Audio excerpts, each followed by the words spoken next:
ሰላም የተወደዳችሁ የእግዚአብሔር ቤተሰቦች ሰላም ለእናንተ ይሁን። ፓስተር እንድርያስ ነኝ። ዛሬ አጠር ያለ የእግዚአብሔር ቃል ላካፍላችሁ ወደ እናንተ መጥቻለሁ። ዛሬ የማካፍላችሁ የእግዚአብሔር ቃል እግዚአብሔር የሚወድ ሰው በማቴዎስ ምዕራፍ 22 ላይ ከ37 እስከ 38 የእግዚአብሔር ቃል እንደዚህ ይላል። ማቴዎስ ምዕራፍ 22 ላይ ከ37 ጀምሮ የእግዚአብሔር ቃል እንደዚህ ይላል። ኢየሱስም እንዲህ አለ፣ ጌታ አምላክህን በፍጹም ልብህ፣ በፍጹም ሐሳብህ፣ በፍጹም ነፍስህ፣ በፍጹም ሐሳብህ ውደድ። ታላቂቱና ፊተኛይቱ ትእዛዝ ይህች ናት። ሁለተኛይቱም ይህችን ትመስላለች፣ እርሷም ባልንጀራ እንደ ነፍስህ ውደድ የምትል ናት።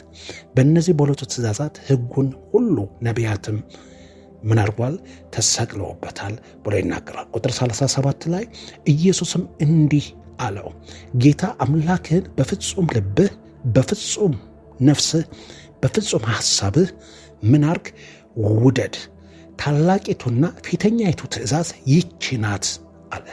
ክብር ለኢየሱስ ሲሆን ዛሬ እግዚአብሔር የሚወድ ሰው በሚል ነው። ዛሬ ጥያቄው እግዚአብሔር ይወደኛልን ብቻ አይደለም። እግዚአብሔር እኛ እንደሚወደን ቃሉን በግልጽ ይነግረናል። ዛሬ የምንጠይቀው እኔ እግዚአብሔርን በእውነት ወደዋለሁን? እግዚአብሔርን መውደድ ስሜት ብቻ አይደለም ወገኖቼ፣ በሕይወታችን የሚታይ ግንኙነት ነው። ክብር ለኢየሱስ ሲሆን እግዚአብሔርን መውደድ ከሁሉ በፊት ነው ወገኖቼ። አንደኛ አንድ ሰው እግዚአብሔርን እወደዋለሁ ካለ እግዚአብሔርን ከሁሉ በፊት እወደዋለሁ ወይ? ልክ ጌታ ኢየሱስ በማቴዎስ 22 ላይ ቁጥር 37 ላይ ኢየሱስ እንደተናገረው ከሁሉ በላይ እግዚአብሔርን ውደድ ብሎ ነው ያስተማረው። ክብር ለኢየሱስ ይሁን። ይሄ ማለት እግዚአብሔር በሕይወቴ ቁጥር 1 ነው ወይ? ከሀብቴ በላይ እወደዋለሁ ወይ? ከሰዎች ሁሉ በላይ እወደዋለሁ? ከስኬቴ በላይ እወደዋለሁ? ከራሴ ፍላጎት በላይ እወደዋለሁ ወይ? አያቸው፣ እግዚአብሔር በሕይወታችን ቦታ ብቻ አይፈልግም። የመጀመሪያ ቦታ እግዚአብሔር ይፈልጋል። ክብር ለኢየሱስ ሲሆን አንደኛው እግዚአብሔርን የሚወድ ሰው፣ እግዚአብሔርን እወደዋለሁ የሚል ሰው የመጀመሪያው ከሁሉ በፊት ያደርጋል። ክብር ለኢየሱስ ሲሆን ስለዚህ ሌላው እግዚአብሔርን የሚወድ ሰው እርሱን ማወቅ ይፈልጋል። አንድ ሰው እግዚአብሔርን እወደዋለሁ ካለ እርሱን ማወቅ የሚፈልግ ረሃብ፣ ጥማት በውስጡ ይገባል። ሰውን በእውነት ከወደድነው ስለ እርሱ ማወቅ እንፈልጋለን። እንዲሁም እግዚአብሔርን የምንወድ ከሆነ ወገኖቼ ቃሉን እናነባለን፣ እንጸልያለን፣ እናመልካለን፣ ድምፁ ለመስማት እንፈልጋለን፣ መንገዱን ለማወቅ እንፈልጋለን። ክብር ለኢየሱስ ሲሆን ለዚህ ነው መዝሙር 27 ቁጥር 8 ላይ ፊቴን ፈልጉ ባልክ ጊዜ አለ ልቤ እግዚአብሔር ሆይ ፊትህን እሻለሁ አለች አለ። አያችሁ፣ የሚወድ ሰው ስጦታውን ብቻ አይፈልግም፣ ሰጪውንም ይፈልጋል። ክብር ለኢየሱስ ሲሆን ስለዚህ እግዚአብሔርን የሚወድ ሰው እርሱን ማወቅ ይፈልጋል። ሌላ ነገር አይደለም፣ ራሱን እግዚአብሔር ሰጪውን ራሱን እግዚአብሔርን ማወቅ ይፈልጋል። ለዚህ ነው ሆሴዕ ምዕራፍ 6 ላይ ቁጥር 3 ላይ እንግዲህ እንወቅ እናውቀውም ዘንድ እግዚአብሔር ምን እናርጋለን? እንከተል ብሎ መጽሐፍ ቅዱስ ይናገራል። እግዚአብሔርን መውደድ እርሱን ለማወቅ ረሃብን ያመጣል ወገኖቼ። እግዚአብሔርን መውደድ እርሱን ለማወቅ ረሃብን ያመጣል። እግዚአብሔር ማወቅ ከእግዚአብሔር ስለሚመጡ ስጦታዎች ማወቅ አይደለም፣ እግዚአብሔር ራሱን ማወቅ ነው። ክብር ለኢየሱስ ሲሆን ስለዚህ ጌታ ሆይ ምን ትሰጠኛለህ ብቻ አይደለም፣ ጌታ ሆይ ራስህን አሳየኝ፣ በጥልቀት ላወቅህ እፈልጋለሁ የሚል ልብ ያስፈልገናል ወገኖቼ። እግዚአብሔርን ማወቅ ከቃሉ ይጀምራል። ቃልህ እግዚአብሔርን እንዲገልጥልን መጸለይ ያለብን ወገኖቼ። ለዚህ ነው የእግዚአብሔር ቃል ሲናገር ዮሐንስ ወንጌል ምዕራፍ 14 ላይ ቁጥር 23 ላይ የሚወደኝ ቢኖር ቃሌን ይጠብቃል ይላል። የሚወደኝ ቢኖር ቃሌን ምን ያደርጋል?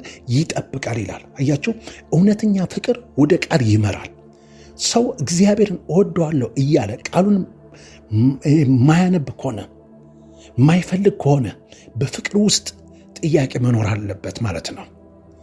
ስለዚህ እርሱን ማወቅ ከመረጃ በላይ ነው። አንድ ሰው ስለ እግዚአብሔር ብዙ ነገር ሊያውቅ ይችላል፣ ነገር ግን እግዚአብሔር በግል ላያውቀው ይችላል። የእግዚአብሔር ቃል እንደዚህ ይላል። ዮሐንስ ወንጌል ምዕራፍ 17 ላይ ቁጥር 3 ላይ ይህችም አንተ ብቻ እውነተኛ አምላክ መሆንን እንዲያውቁ ናት ብሎ ይናገራል። ስለዚህ እግዚአብሔርን የሚያውቅ ሰው ወገኖቼ ሁለተኛው ምን ይሆናል? እሱን ለማወቅ ምን ያደርጋል? ይፈልጋል ማለት ነው። እግዚአብሔርን የሚወድ ሰው እርሱን ማወቅ ይፈልጋል። ማንን? እግዚአብሔርን። ክብር ለኢየሱስ ይሁን። ሶስተኛው እግዚአብሔርን የሚወድ ሰው ቃሉን ይታዘዛል። እግዚአብሔርን የሚወድ ሰው ቃሉን ምን ያደርጋል? ይታዘዛል። የእግዚአብሔር ቃል በዮሐንስ ወንጌል ምዕራፍ 14 ቁጥር 15 ላይ የእግዚአብሔር ቃል እንደዚህ ይላል፣ እኔንም ብትወዱኝ ትእዛዜን ትጠብቃላችሁ አለ። እኔንን ብትወዱኝ ያለ ጌታ ኢየሱስ ትእዛዜን ምን ታደርጋላችሁ? ትጠብቃላችሁ። አያችሁ፣ ፍቅር በቃል ብቻ አይታይም። ጌታው እወድሃለሁ ማለት ቀላል ነው። ኢየሱስ ግን ፍቅራችን በምን እንደሚለካ ግን ነገረን። በምን? በመታዘዝ። ክብር ለኢየሱስ ይሁን። ለዚህ ነው ዮሐንስ ወንጌል ምዕራፍ 14 ላይ ቁጥር 21 ላይ የእግዚአብሔር ቃል እንደዚህ ይላል፣ ትእዛዜ በእርሱ ዘንድ ያለችው የሚጠብቃት የሚወደኝ እርሱ ነው አለ። የሚወደኝ እርሱ ነው፣ የሚወደኝም አባቴ ይወደዋል፣ እኔም እወደዋለሁ፣ ራሴንም እገልጥለታለሁ አለ። ትእዛዜም በእርሱ ዘንድ ያለችው የሚጠብቃት የሚወደኝ እርሱ ነው፣ የሚጠብቃት የሚወደኝ እርሱ ነው። እያችሁ ፍቅር፣ መታዘዝ፣ የተለወጠ ህይወት። ክብር ለኢየሱስ ይሁን። መታዘዝ የፍቅር ምልክት ነው ወገኖቼ። ልጅ አባቱን ሲወድ የአባቱን ቃል ለመስማት ይፈልጋል። እንዲሁም እኛም እግዚአብሔርን በእውነት ከወደድ ነው ቃሉን ሲያርመን እንቀበላለን፣ በቃሉ ሲከለክለን እንቆማለን፣ በቃሉ ሲመራን እንከተላለን፣ በቃሉ ሲያስተምረን እንለወጣለን።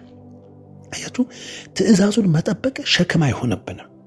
ለዚህ ነው አንደኛ ዮሐንስ ላይ ምዕራፍ 5 ቁጥር 3 ላይ የእግዚአብሔር ቃል ሲናገር እግዚአብሔር መውደድ ትእዛዙን መፈጸም ነውና ይላል። እግዚአብሔር መውደድ ትእዛዛቱን መፈጸም ነውና፣ ትእዛዛቱ ከባድ ወይም ደግሞ ሸክም አይደለም ይላል መጽሐፍ ቅዱስ።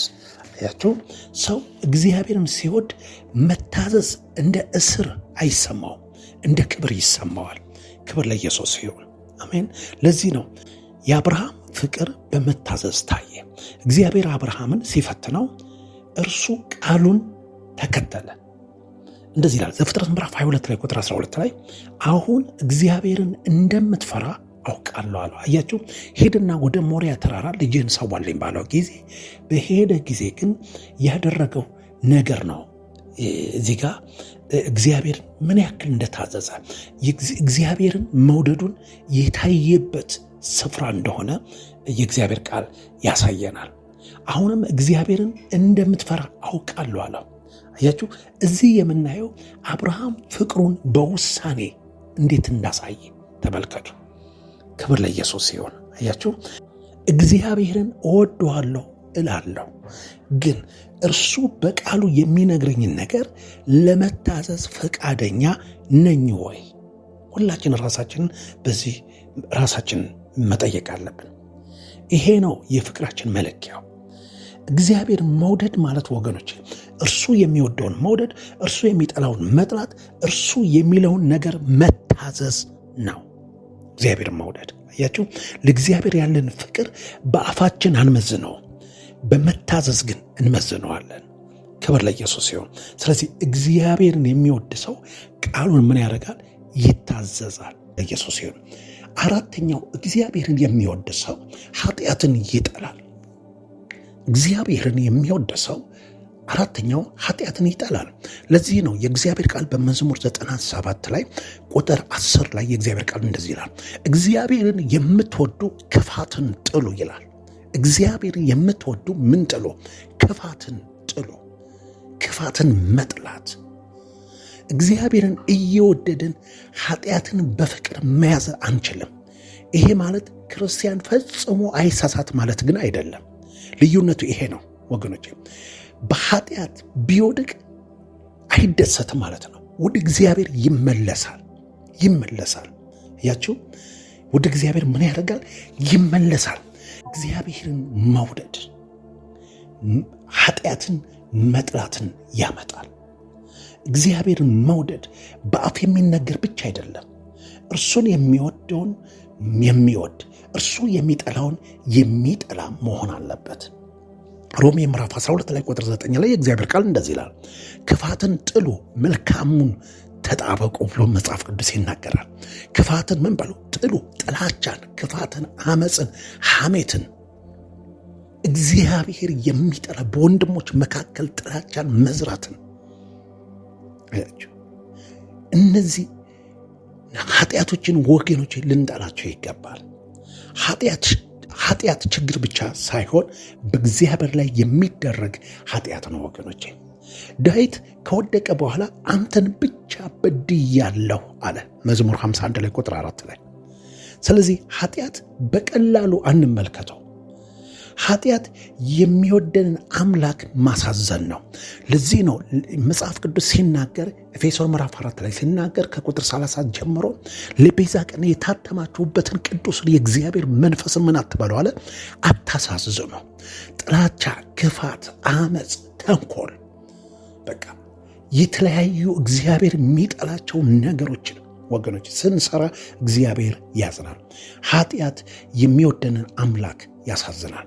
ለዚህ ነው ዮሴፍ ኃጢአትን ለመቀበል ያልቻለው እግዚአብሔርን ስለወደደ ነው። እግዚአብሔር የሚወድ ሰው ኃጢአትን አይቀበልም።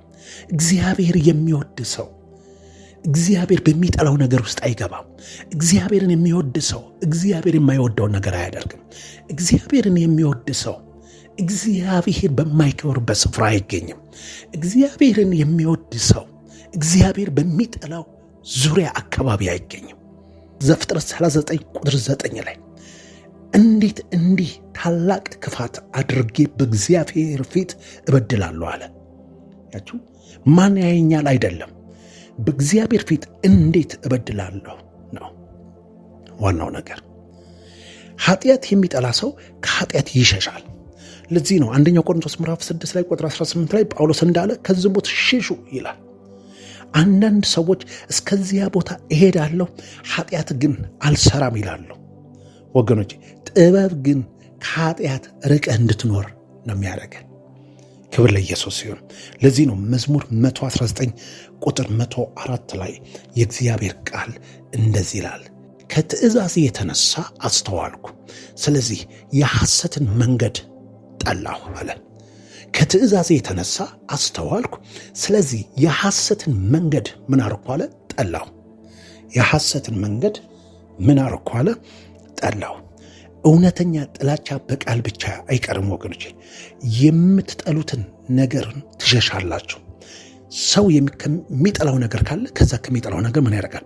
ይሸሻል። ኃጢአት በሕይወታችን ልማድ እንዲሆን አንፍቀድ።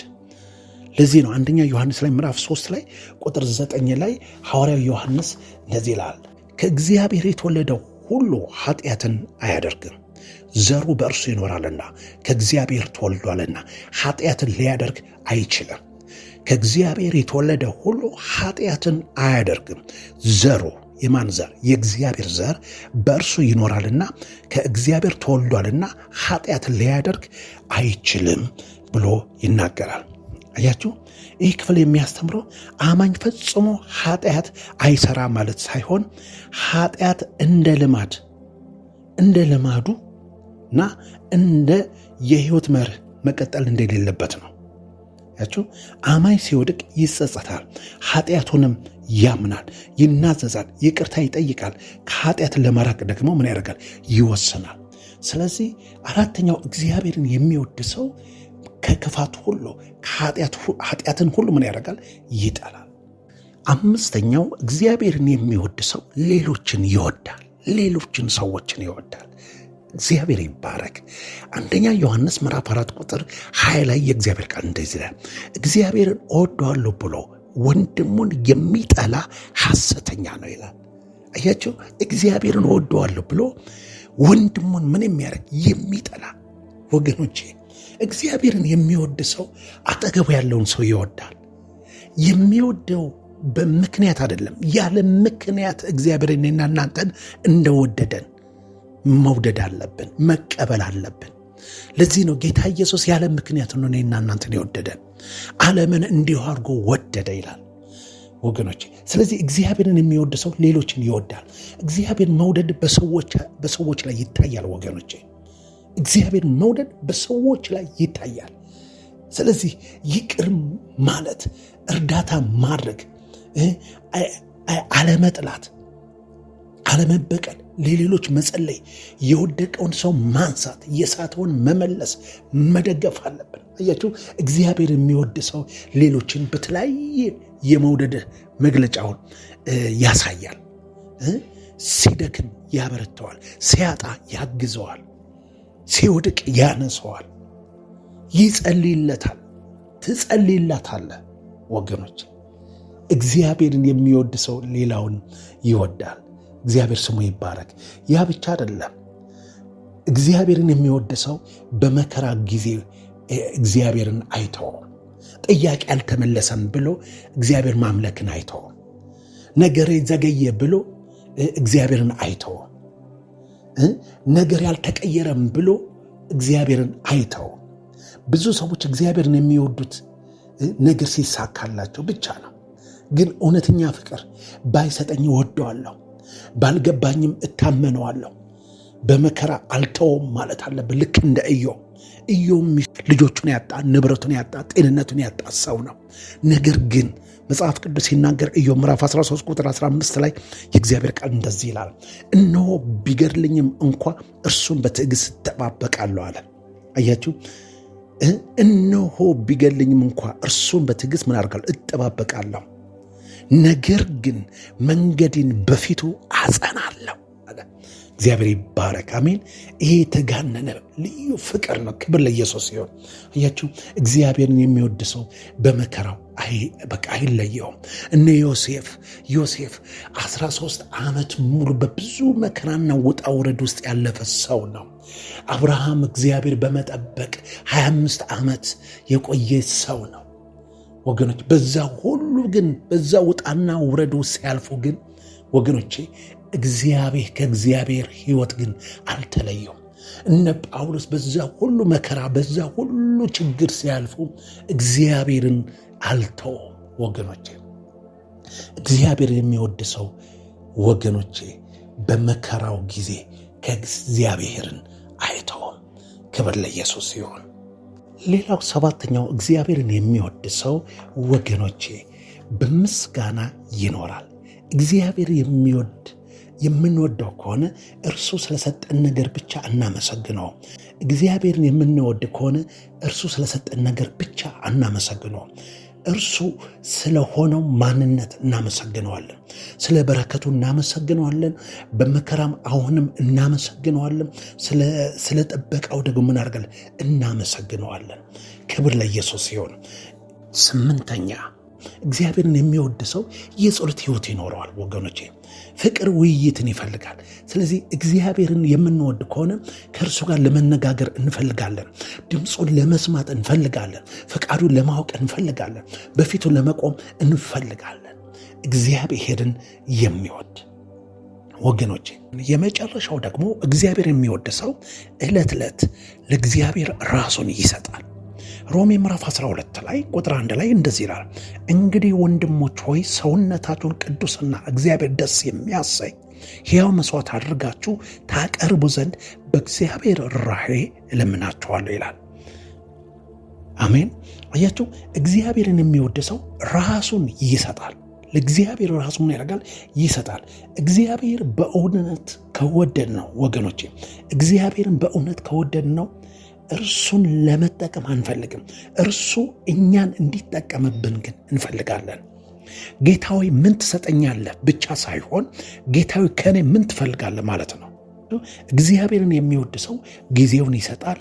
እግዚአብሔርን የምንወድ ከሆነ ወገኖች ለጸሎት ጊዜ እንሰጣለን። ቃሉ ለማንበብ ጊዜ እንሰጣለን። ለአምልኮ ጊዜ እንሰጣለን። ለማገልገል ጊዜ እንሰጣለን። ይሄ ብቻ አይደለም። እግዚአብሔርን የሚወድ ሰው ሀብቱን እንኳ ይሰጣል፣ ጊዜውን ብቻ አይደለም። ለዚህ ነው ማቴዎስ ምዕራፍ 6 ቁጥር 21 ላይ መዝገብህ ባለበት ልብህ ደግሞ በዚያ ይሆናል ይላል። እያቸው እግዚአብሔርን መውደድ ገንዘብን ብቻ መስጠት አይደለም፣ ያለን ሁሉ ለእርሱ አደራ መስጠት አለብን። ክብር ለኢየሱስ ይሁን። እግዚአብሔር በነገር ሁሉ እንድንወደው እግዚአብሔር ይርዳን። ዛሬ በመጨረሻ መልእክቴ ይሄ ነው። ራሳችን መመርመር አለብን። ዛሬ እግዚአብሔር ሊጠይቀን የሚችለው እኔን ትወደኛለህ፣ እኔን ትወጅኛለሽ ወይ ነው። ይሄ ጥያቄ ጴጥሮስን ኢየሱስ ጠይቆት ነበር። ዮሐንስ ወንጌል ምዕራፍ 21 ቁጥር 15 ላይ ከነዚህ ይልቅ ትወደኛለህን አለው። ዛሬ ጥያቄ ትወደኛለህን? ዛሬ ጥያቄው ለእኛ ነው ወገኖቼ። ከገንዘብ ይልቅ ትወደኛለህ? ከገንዘብሽ ይልቅ ትወጅኛለሽ? ከራሴ ይልቅ ትወደኛለህ? ከስኬት ይልቅ ትወደኛለህ? ከራስ ፍላጎት ይልቅ ትወደኛለህ ነው የሚለው ወገኖቼ። እግዚአብሔርን የሚወድ ሰው እግዚአብሔርን ይፈልጋል። እግዚአብሔርን የሚወድ ሰው ቃሉን ይወዳል። እግዚአብሔርን የሚፈልግ ሰው ቃሉን ይታዘዛል። እግዚአብሔርን የሚወድ ሰው ኃጢአትን ይጠላል። እግዚአብሔርን የሚወድ ሰው በመከራው ጊዜ ምን አያደርገውም? አይለየው፣ አይታጣም በአምላኩ ፊት። እግዚአብሔርን የሚፈልግ ሰው ሌሎችን ይወዳል። እግዚአብሔርን የሚወድ ሰው እስከ መጨረሻው ይጸናል። እግዚአብሔርን የሚወድ ሰው ከክፋት ሁሉ ይርቃል።